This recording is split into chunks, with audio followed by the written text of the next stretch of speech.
বামধারার পুরনো রাজনৈতিক দল বাংলাদেশের সাম্যবাদী দল নির্বাচন কমিশনে নিবন্ধিত প্রথম ৩টি দলের একটি। দলের নেতা দিলীপ বড়ুয়া মন্ত্রীও হয়েছিলেন। বিগত সরকার পতনের পর দলের নেতৃত্বেও আসে পরিবর্তন। নতুন নেতৃত্ব অভিজ্ঞ হলেও সুপরিচিত নয়। আসসালামু আলাইকুম, আমি বাংলাদেশের সাম্যবাদী দলের সভাপতি। আমার নাম কমরেড হারুন চৌধুরী। আমার ডান দিকে আছেন খান মোহাম্মদ নুরে আলম, বাংলাদেশের সাম্যবাদী দলের জেনারেল সেক্রেটারি। আমার বাম দিকে আছে আমার পার্টির পলিট ব্যুরোর নেতা আপনার মোহাম্মদ শাহজালাল মোল্লা। আমার পার্টি অফিস তোপখানা রোড ২৭/১১/১, তোপখানা রোড, সেগুনবাগিচা। আর আমি নিজেও থাকি সেগুনবাগিচাতে। দুপুরে আগারগাঁওয়ের নির্বাচন ভবনে সিইসির সাথে বৈঠক শেষে জানান, সুষ্ঠু নির্বাচন করতে পেশি শক্তি ও অর্থের ব্যবহার বন্ধের দাবি করেছেন তারা। ভোট হলো না, ডিক্লারেশন হলো, আর পেশি শক্তি, হুন্ডা গুন্ডা এটা বন্ধ হতে হবে এবং টাকার খেলা বন্ধ হইতে হবে।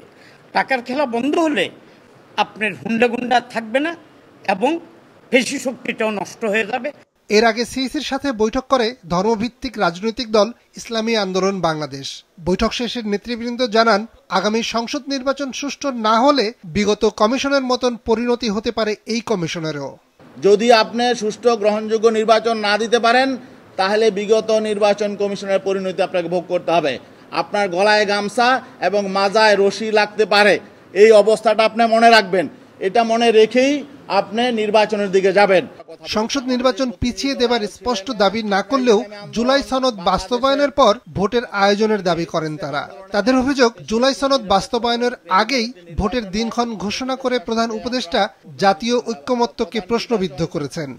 জাতীয় ঐক্যমত্য কমিশনে আলোচনা চলছে, এটা চূড়ান্ত হওয়ার আগে প্রধান উপদেষ্টা তিনি নির্বাচনের একটা ডেট ঘোষণা করে দিলেন।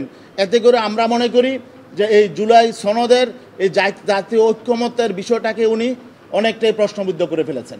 বরাবরের মতন সংসদ নির্বাচনের আগে জাতীয় পার্টিতে ভাঙাগড়া শুরু হয়েছে। বিষয়টি নিয়ে বৃহস্পতিবার সিইসির সাথে বৈঠক করবেন দলের জ্যেষ্ঠ নেতৃত্ব। নিয়াজ মোরশেদ, মাছরাঙা সংবাদ, ঢাকা।